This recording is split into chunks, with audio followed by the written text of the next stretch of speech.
What's up, it's Anders at Pike Place Fish. I'm going to show you how to fillet a salmon Pike Place style. There's a couple different ways that people do it. This is how we do it. It works out well for us.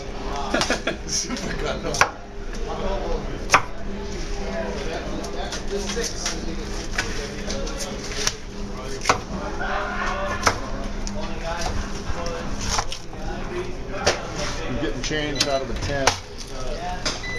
5 and 5-1.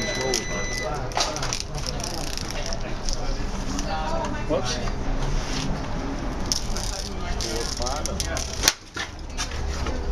4,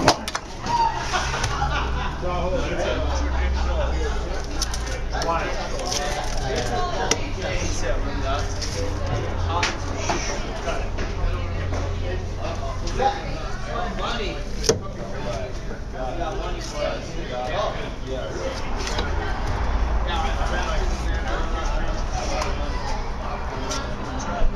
Hey, you guys get the Kobe beef breakfast sandwich over there or what?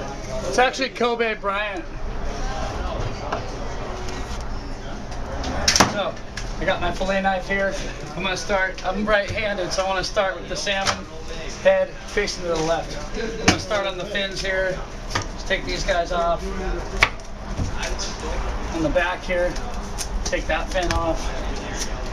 Fins, more fins. Fins everywhere. I got all my fins off. Now my salmon's facing to the right, towards right guy here. I'm going to go ahead and take the head off right here.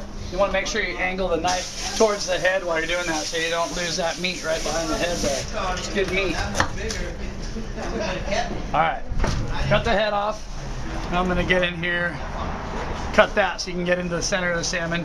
And then I go back here and I do what's called a dummy cut. Make a little cut. Make sure you don't go underneath the bone here. You want to stay up on the top. Just do a little cut. That's going to help you once you get to the back. Alright, now I open the salmon up. Want to pay close attention to the angle of your knife here. See how the bone is right there?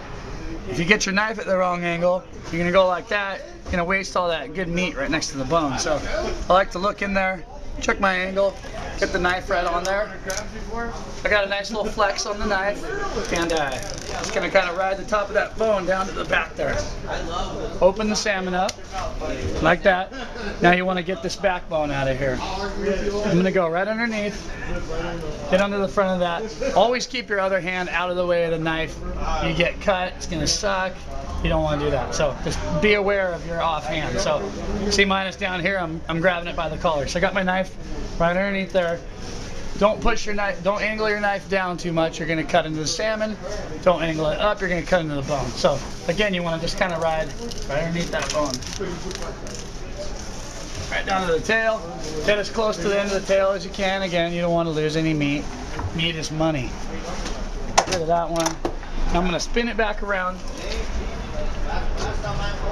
Take the ribs out. So you want to get right underneath here. Get under those rib bones.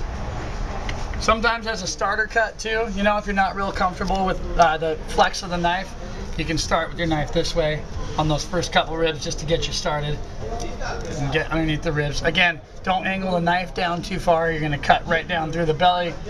Don't angle it up or you're going to just get hung up on those ribs. So it's kind of it's a finesse cut. You'll get it down. You're kind of like going like this, riding along the bone. So like that. Get those ones out of there. I like to take this piece off right here. It's just got a little bone. That's kind of the leftover bone from that fin back there. Then I go up here. This is the collar. Grab the collar, keep my fingers out of the way. You want to get underneath there. There's a little bone right here that you want to remove. So the goal is to remove this collar without removing a lot of the meat. So I get underneath there, angle my knife, and just kind of get that out of there. There's one collar. Okay, now same type of cut. I always do that little cheater cut right here just to help get me started on the ribs. Get underneath there, and the same cut we did there, only this time you're coming back towards you. Notice my hand is not here waiting to get chopped. It's out of the way like we talked about before. So just gonna follow the rib line right there. Pull that, and then you can go like this. If you're not comfortable with that cut yet, you can do it a little bit at a time. You know, you can just ease into it, and you'll get it down. Same thing on the collar over here. Angle this way, off hands out of the way so I don't get shanked. Now all we got to do is separate the two fillets and get this little middle bone out of here. So you go right here. Another little trick we do, a lot of times you'll see a fillet, you can see the skin from the bottom, just doesn't look that cool. So when we're doing these kind of cuts, we always angle the knife in a little bit so you're cutting that skin off and you're not going to have those little flappers hanging out there like that. It just makes a really nice looking fillet. Same thing right over here, kind of like when you did the ribs, I'll do a little starter cut right here. Get in there. I'm flexing the knife this way. If you go down, you're going to cut off a bunch of meat right there. That's really nice fatty back meat. So I got my knife flexed, off hands out of the way. Don't want to get cut ever. Take that. My knife's angled that way now, so again, I don't get the aforementioned flapper. Bam.